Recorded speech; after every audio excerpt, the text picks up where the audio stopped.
Countdown for blastoff. X minus 5, minus 4, minus 3, minus 2, X minus 1. Fire.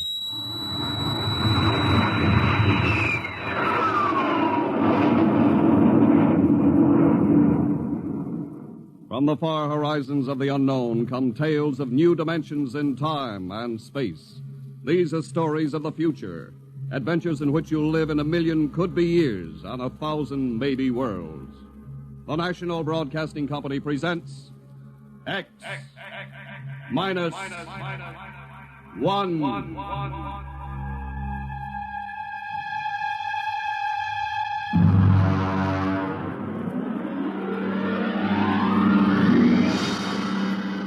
Tonight's story, No Contact.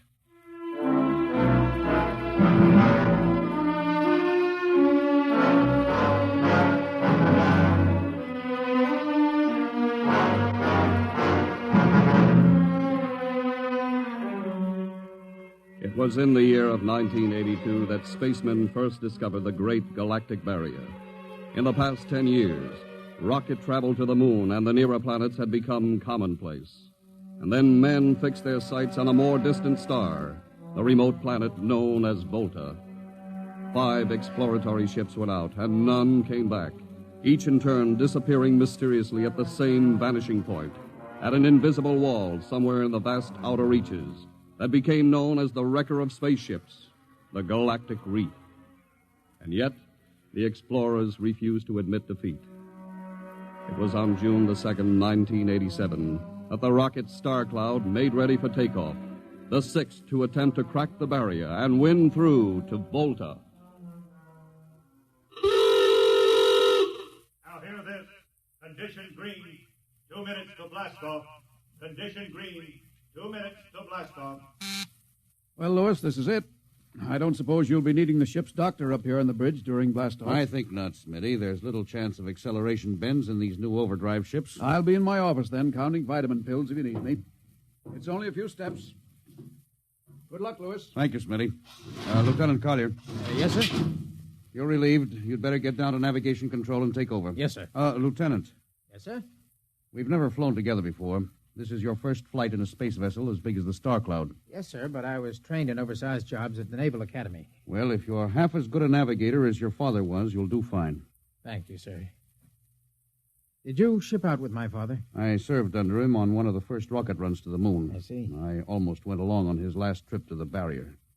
Too bad about that. Yes, sir.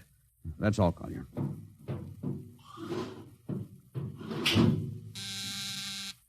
Lieutenant Paulson. Get me the ground control tower on the field. I want to talk to Colonel Harrison. Yes, sir.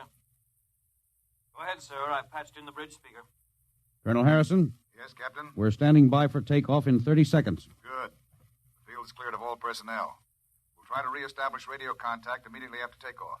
In any event, there'll be a 24-hour ground monitor. Fine. Good luck. Hope you make it. Thank you. Bridge to navigation control. Nav control, Collier. Ready, Lieutenant? We're ready, Captain. The course is in the integrator for takeoff at 1200 hours. All right. Stand by for blastoff. Bridge to engine room. Fire up your rocket chambers. Take off at exactly 1200 hours. I'll read you off. 20 seconds. 19. 18. 17. 16. Hold it. Revoke all orders. Who turned in that alarm? Paulson, sir. We've uncovered a stowaway. Stowaway? Where? Hiding in sickbay. Dr. Smithson found him. Have him brought up to the bridge. Engine room, kill your rockets and stand by. Thorson, this is Colonel Harrison in ground control. What's holding you up? Trouble. What's the matter with you? What's the matter with you? There's a stowaway aboard. Stowaway? Yes, I thought your men were supposed to police this base. What's the matter with you? Captain, take it easy. You know what this delay can do to us, don't you? 1 minute later takeoff can throw us 1,000,000 miles off course. We'll have to reintegrate the whole works. Well, look, how long do you think it'll take Don't bother for me for a while. I'm busy. Stupid idiot. Captain Thorson? Yes, come in, Smitty. Here's your stowaway. I'll court-martial Oh, Charlie. Can you use a good radio man, Skipper? Well, I see you two have met. Met. Skipper and me made 50 trips to the moon together. Didn't we, Skipper? Charlie, if you wanted to come along, why didn't you volunteer? I did, Skipper. They turned me down.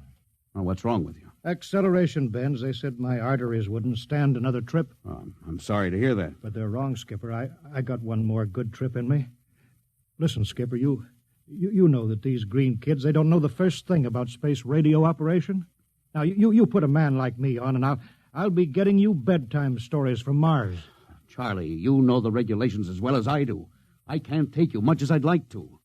Colonel Harrison will murder me for this. Well, I'm sorry, Charlie. I'll have you put aground. I'll tell you what, I'll ask Harrison to put you on as ground radio contact, and it'll seem as if you're right here with us. He won't do it, sir. Well, he'd better. I'll have him busted to corporal for letting you sneak aboard. Look, Charlie, you better be off. Paulison. Yes, sir. I'm sending this man aground. Give him time to clear the launching platform. Yes, sir. So long, Charlie. I'm sorry. Good luck, Skipper. I thought you were going to have him drawn and quartered. If it had been anyone else, I would have, Smitty. But Charlie, well, he's kind of special. He's been with me since my first command when we began the regular run to the moon. And if he wanted to come along this time, well, it's only through loyalty to me. You know, Lewis, I didn't realize it before, but you're almost human. Captain Dawson, nav control, Collier. Oh, yes, Lieutenant. How badly are we fouled up? Can you recalculate the course, or shall I cancel the takeoff? I've already plotted a new course on the integrator, sir. If we take off in exactly 30 seconds, we'll need to correct for only a 1-degree deflection. I can do that before we breach the stratosphere. That's quick work. Are you sure? Yes, sir. Positive, sir. All right, Collier. I'm putting it in your hands. We'll blast off on your signal. Bridge to engine room.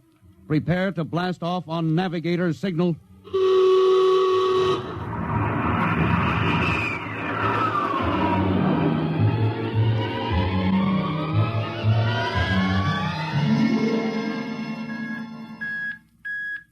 How are we doing, Collier? Coming on the bearing, sir. That's 4, 3, 2, 0. We've intersected the course vector. Good work, Collier. Course is corrected, sir. We're ready to go into atomic overdrive anytime you say. All right. Stand by. Yes, sir. Now hear this. Now hear this. Prepare for maximum acceleration. Bridge to engine room. Kill your rockets. Rockets out. Fire up number 1 cyclotron.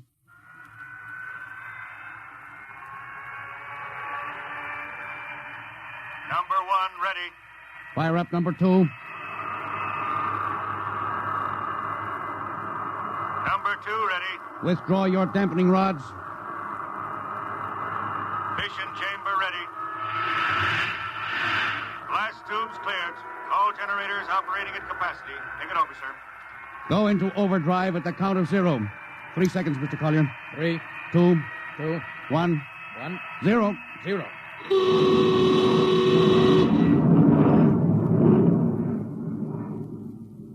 How are we doing, Collier? On course, sir. She's running hot and true. My compliments, Lieutenant. This job would have done your father credit, and he was the best navigation officer I ever saw. Oh, thank you, sir. Start your gyros. Put her on robot control. All right, the bridge is yours, Mr. Collier. If you need me, I'll be in Dr. Smithson's office. Yes, sir.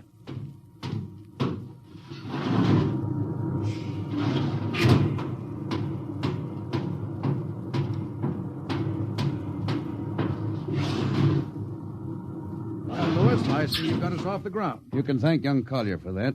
Chip off the old block. You knew his father? As a matter of fact, I knew him very well. First-rate spaceman. Oh, is he the one Yes, who... yes. He was lost in the galactic barrier on the second ship we sent out to Volta. Lewis, just what do you think this galactic barrier is? Oh, your guess is as good as mine, Doc. All I know is that 5 ships have gone into it, and none of them have come back out. You think it's a nit? How about Mestrovic's theory that it's a time warp in space? That the ships reach it and slip into another dimension? I think that's a lot of rubbish. My theory is that the galactic barrier is nothing more than a radioactive layer of some kind. Why do you say that? Well, we know that radar signals bounce off it like they were hitting an invisible glass wall. And we know that it destroys our ships and crews in some way. There's no other logical explanation. What makes you think we can get through it, Lewis? Because we're ready for it. The others weren't. The entire hull of this ship is completely shielded with lead. We can crack through any radioactive cloud ever detected. Besides, we're equipped with some new UHF radio devices that should enable us to maintain radio contact with Earth. Nothing can happen. Absolutely nothing. Now, who are you trying to convince? Myself, I suppose. Lewis, you've had your share of glory. First skipper to reach the moon back in 1962. You could have retired. Why are you risking this trip? 5 ships are missing. Men like Prentice, Margetson, young Collier's father. I'm tired of seeing good men fed into that meat chopper. Then why are we going to Volta? We haven't any choice, Smitty. We're in a race, the kind of race where men and ships are expendable. According to the Interspace Code, the first nation to reach Volta can claim it. Well, personally, I want no part Now, of it. Doc. I'll have to play physician, morale builder, and mother substitute for 112 slightly nervous men. And your morale doesn't sound too good, Doc. As morale officer, I can state without fear of contradiction, it is terrible. And something tells me as we approach that galactic barrier, I'm not going to be alone.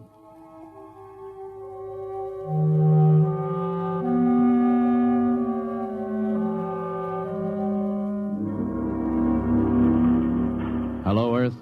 Hello, Earth. Captain Thorson of the Star Cloud calling Earth. Hello, Star Cloud. Hi, Captain. Charlie.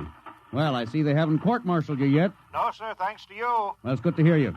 You can read us the funny papers on Sunday morning. Right. How's our signal? Strong. Clear as a bell. Now, here's our log report for Colonel Harrison. You ready? Shoot. June 2nd, 1987. 4 weeks out from Earth. Running true. No radiation. Operation normal. Still making our approach to the galactic barrier. That's all, Charlie. See you later. Good luck, Captain. I sure wish I was with you.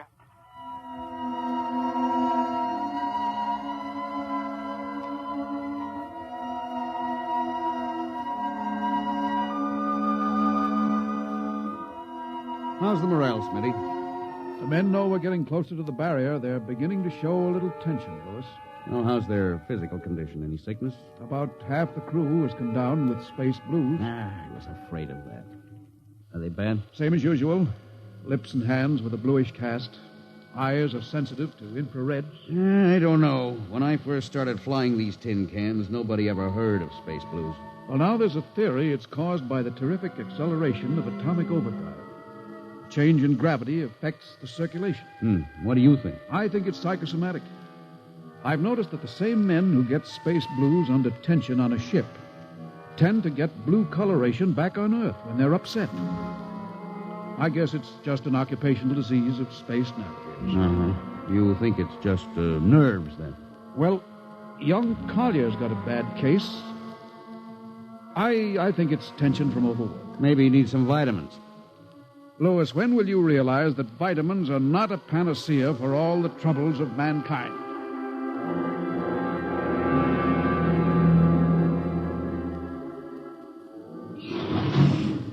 Sir, I understand that you've relieved me from duty. Well, Dr. Smithson says you aren't looking very well, Collier.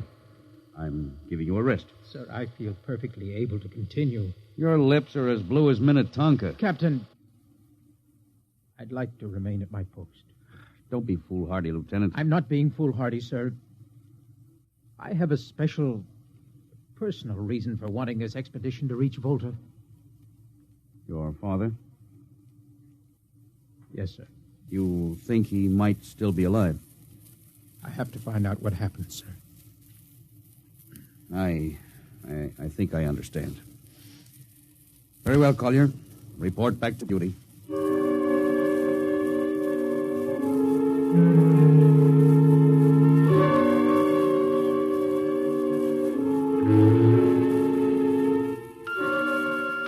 What's the reading, Paulson?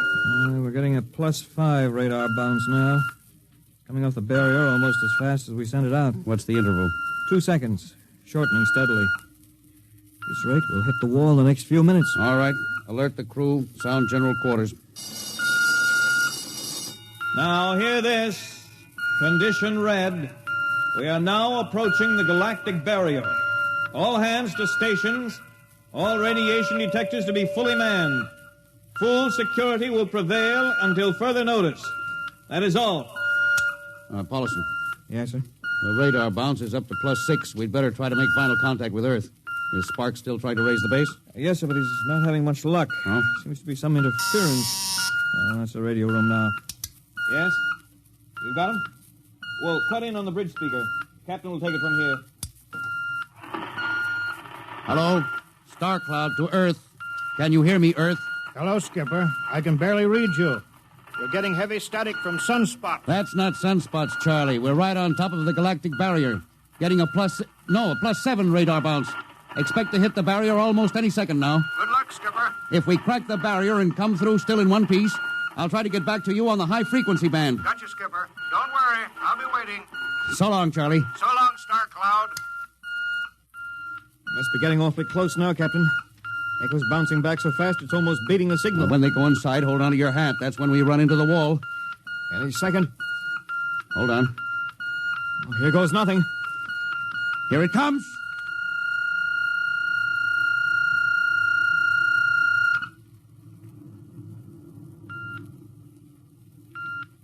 Captain,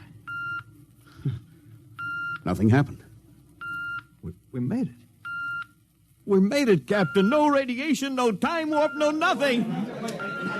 Now, the crew's gone crazy, sir. Let them. They've earned it. Doc, can you break out a few bottles of snakebite serum for medicinal purposes? I sure can, Lewis. This calls for a celebration. How's your morale now? It couldn't be better. How's yours? Couldn't be better. What the... Condition red. Condition red. Radiation detected. Condition red. Radiation detected. Holy mackerel. Look at the needle on that indicator. Paulson. Yes, I see it, Captain. Picking radiation like crazy. What's it like? Well, it's a strong impulse. What kind? I don't know. It's too long for a cosmic ray, too short for UHF. Whatever it is, sir, the ship is lousy. Well, track it down, triangulate it, and make it fast. I want a directional fix. Yes, sir. Engine room. Yes, sir. We're picking up radioactivity. Is the fission chambers? No leak here, sir. Check your gauges. Nothing here, Captain. Must be coming from outside. Damage control. Is our lead shield leaking radiation? Well, keep at it. Paulson, how are you doing? I've got it fixed, Captain. Well, what is it? Well, I'll have to recheck my figures. Well, hurry it up. Angle is correct, but I Come don't... on, man, for Pete's sake. Where's the radiation coming from? Sir, it's coming from inside the ship. That's impossible. No, sir, I've checked it twice. Well, it's got to be the engines, then. If it is, sir, we're finished. Engine room. Yes, sir. That radiation must be in the overdrive pile. No, sir, it isn't here, sir. Are you certain? Yes, sir. All right, keep checking. Well, there's only one thing left to do. Paulson, get a Geiger counter. We're going to start combing this ship inch by inch. Yes, sir. All right, turn it on. Yes, sir. All right. Ready, Captain. We'll check the atomic guns first. Come on. We'll cut through the officers' quarters here to ordnance. Now turn here. Oh, wait a minute, sir. Huh? What is it? The signal's weaker now. Yeah. Let's go back. Hold it. Seems strongest right about here. Oh, it doesn't make sense. Whose cabin is this? Lieutenant Collier's. Collier? Oh, he's down in nav control, sir. Oh, I'll try the door. It's not locked, sir. Oh, it's in here, all right. Listen to that counter. Strongest over here. Open that wall cabinet. It's locked, Oh, sir. smash it. Shut off that Geiger counter. Now, what do you make of this, Paulson? Well, it looks like some sort of portable transmitter, sir. Must be foreign manufacture. I don't recognize the calibration symbols at all. I've never seen anything like it. Which raises a small question. What is Lieutenant Collier doing with a transmitter in his cabin? I don't know, sir. Well, I intend to find out, Paulson. Get down to nav control and bring Collier up to the bridge on the double. Well, hadn't we better find some way to shut this thing off first? I know a way.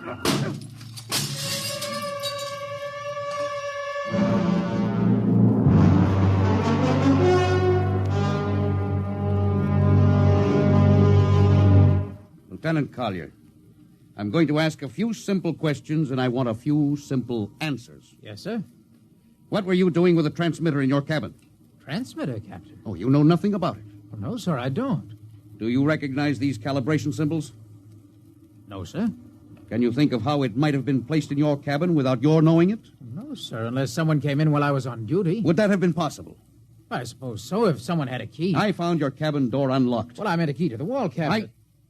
I didn't say the wall cabinet. Well, I... You what, Lieutenant? How could you have known it was in the wall cabinet? Well, I just assumed, sir. Lieutenant Collier, I find it hard to believe you would lie. Having known and respected your father, having observed the way you handle your job. However, I intend to get to the root of this thing. May I have your wristwatch, Lieutenant? Sir? Your wristwatch. Yes, sir. Paulson, turn on that Geiger counter. Yes, sir. Hold this watch next to it. Yes, sir. That's all. Lieutenant, if you hadn't any close contact with that transmitter, how do you explain the radioactivity of this watch? Well, I don't, sir. I think you'd better. To whom were you sending those signals? Condition red. Condition red. There's your answer, Captain. What is this, Collier? Alien spaceship approaching. Alien spaceship approaching. Collier, who's aboard that ship? All right, now talk! Very well, Captain. My mission seems completed. Your mission? Are you admitting that you're an agent of a foreign power? I am stating it. What nation? No nation, Captain. What? I am an agent of the Voltan government. What? The government of the planet of Voltan. You're crazy. Are you so stupid, Captain? Did you think your people are the only ones who can invade another planet? What do you mean? We've had agents operating on Earth since 1945. I don't believe you. What do you think happened to those 5 ships, Captain? Where do you suppose we got our information? Your language, your culture, family background. Your appearance, you look like... Like Commander Collier? Well, is that so surprising, Captain? You see, Captain, we had a living model. I ought to kill you. That would be very foolish, Captain. I would advise you to surrender without delay. Alien ship now coming into ordnance range. I'll deal with you later, Collier. Paulison? Yes, sir. Put this man in irons, take him away. Don't worry, sir. We'll take good care of him. Carpenter, Robinson. Gunnery, Gunnery Richardson. what's the range? 10,000 meters. They're closing fast. Put your guns on radar tracking. Tracking. Coming on the bearing. Fire! Fire, Richardson! Richardson, did you hear me? Fire! What's the matter down there? Did you hear me? Richardson, answer me. It's no use to shout, Captain. Collier, how did you get loose? Where's Paulison? Lieutenant Paulison is dead. All stations! Lieutenant Collier has escaped. Seize him, men! Don't waste your breath. Your men can't hear you, Captain. What? Those still alive are my men. You're lying. No, Captain. Every ship that has ever left Earth was controlled by a Voltan crew. That's impossible. Those were hand-picked men. Handpicked by us. I don't believe you. No? Then why not call for help? Carpenter, Robinson, Haley, report. You see, Captain? Carpenter, Robinson, Haley. It's quite useless, Captain. I would advise you to sit very quietly and do nothing. Very well, Collier. You've beaten us. What now? The ship will be taken to Volta for, shall we say, further experimentation. I see. Of course, there's one thing you hadn't counted on. Just what is that, Captain?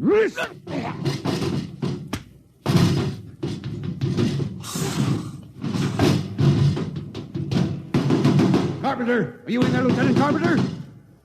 They can't all be dead. There must be one alive. Smitty, Dr. Smithson!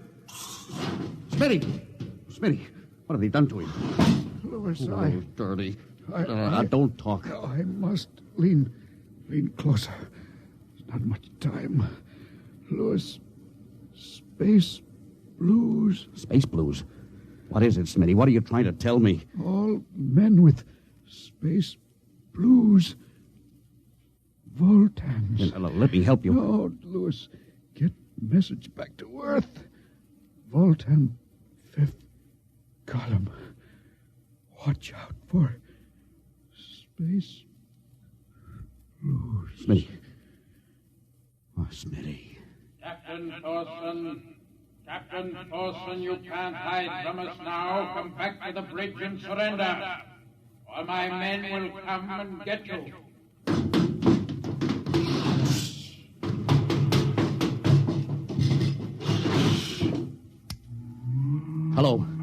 Hello.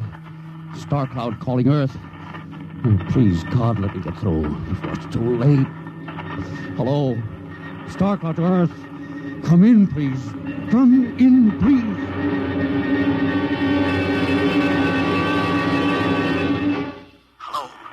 Hello. Star Cloud to Earth. Captain Thorson calling. Charlie, come in. Please, hurry. Hello. Oh, hello. Can you hear me, Charlie? Skipper, is that you? Are you getting my signal? It's coming in a little louder now, Skip. Keep sending. My God. Now, look, Charlie, listen to me. Not much time. Get word to Colonel Harrison. Crew mutinied. Most of crew members, Fultons. What? Fultons. Spell that. V-O-L... Fultons. That's right. They're from the planet Volta. Skipper, are you all right? Now, Charlie, this is serious. They'll be here any second. Now, listen, they have a fifth column on Earth. They're planning to invade you. You mean it? Of course I mean it. Tell Harrison, posing as humans. You can detect them by space blues. You got that? Only Fultons get space blue. Charlie, did you hear me? Space blue. I get you. They're breaking in, Charlie. I'm depending on you. Warn everybody. Captain. They've opened the door. So long, Charlie. Tell Harrison. Captain Thorson. Hello. Hello, Star Cloud. What's the trouble, Sergeant? I was just trying to raise the Star Cloud, Colonel. Had any luck? No, sir. No contact. No contact, eh? No, sir. Nearly an hour since they hit the galactic barrier. I don't understand why they haven't tried to get a message back. No, sir. Neither do I. Oh, all right. I'll take over for a while. Yes, you do that, sir. It's all yours. Right. Oh, and Charlie, you better go out and get yourself some coffee. You look a little blue around the gills.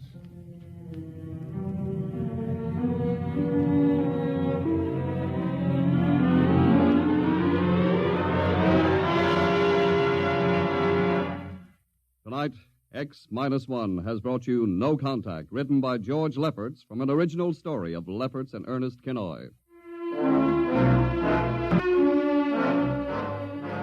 Featured in the cast were Louis Van Ruten as Captain, Donald Buca as Collier, Wendell Holmes as Charlie, and Bill Griffiths, Bill Smith, Matt Crowley, and Ken Williams. Your announcer, Don Pardo.